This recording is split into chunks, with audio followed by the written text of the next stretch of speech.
Thank you. Thank you, and welcome to your family, and thank you for being here, and thank you for your service to our country in more ways than one. To begin this, we have 3 standing yes or no questions that we ask all nominees who appear before us. So I'm going to ask you these pretty straightforward questions. Do you agree, if confirmed, to appear before this committee or designated members of this committee and other appropriate committees of this Congress to provide information subject to appropriate and necessary security protections with respect to your responsibilities? Yes, ma'am.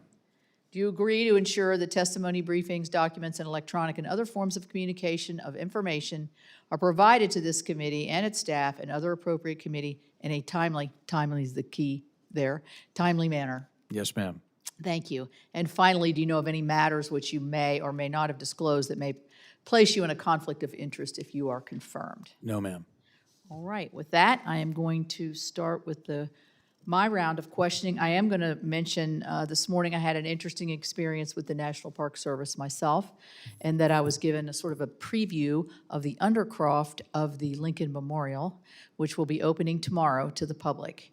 It is an extremely interesting and extremely well-done presentation of how the monument was built, and it'll be a welcome respite for some visitors because it's air-conditioned in there and has great bathrooms, which all visitors are looking for, but it's a real testament, I think, to the National Park Service and their talents to have this done in 3 years. So I hope anybody listening makes sure that on a visit to Washington, you make sure you do that, since it's going to be open from 9 to 9. I'm glad you enjoyed it. It was great. It was great. So recently, the U.S. District Court of the District of Columbia vacated the biological opinion that governed consultations under the Endangered Species Act for coal mining activities in states that have primacy under SMCRA. You and I have already talked about this.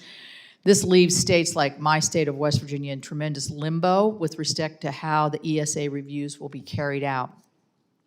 We did have Director Nesvik in front of the committee, as Senator Whitehouse mentioned, and I asked him to make the same commitment that I'm asking of you right now. Do I have your commitment to work with the Office of Surface Mining, state regulators, including the West Virginia Department of Environmental Protection, and the mining industry on a path forward that allows ESA consultations to take place in an efficient manner and avoid unnecessary delays in the permitting process in the wake of this court decision? Yes, ma'am. Thank you very much.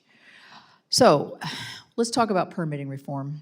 As you know, we are in dire need of permitting reform. This is something we've said for years, and Senator Whitehouse and I are working with our staffs very diligently with the Energy and Natural Resources Committee. We need the ability to build critical infrastructure in a timely manner, but we need to do it the right way.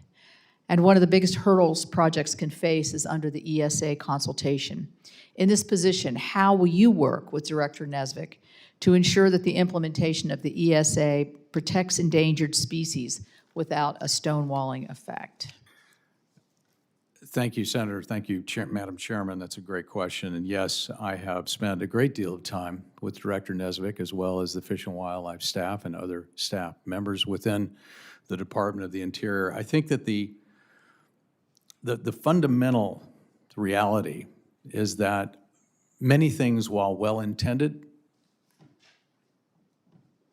become subject to the unintended consequences of their own action. I think that is reflective in the Endangered Species Act. I think when it was established in 1973 and passed, I believe at that time by a unanimous vote, it was, as some people called it, a wildlife management process in which the objective was to recover and delist species. Consequently, the delisting of species should be received with great fanfare and celebration. It should be something that we continue to work toward, rather than something to battle against. And it seems that in some sort of a perverse sense that while we receive, when we have successes, we are immediately sued. That there are those that while we go through reasonable science, tremendous hours of biologists, of scientists, population managers, attorneys, the public input, when all of the science is culminated to come up with an answer, and yet it can be whisked away through judicial review, that does not work toward the benefit, I think, of either the species or the American people.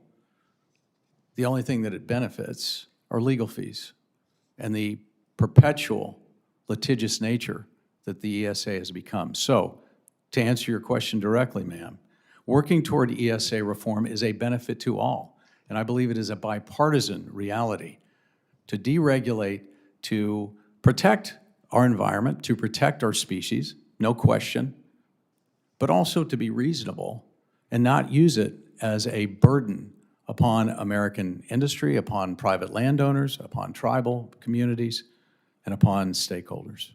Thank you. I want to turn briefly, I just have a minute left here, and this is not a brief topic, but it's the national parks.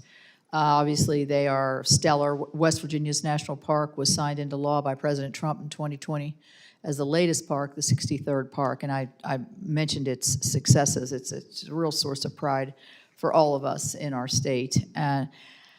How will you, using your professional background, use that to strengthen local economies and grow tourism in our national parks? And that's a big question for a 20-second answer. Sure. Well, I think it's a great question, and I think it leads to other concerns.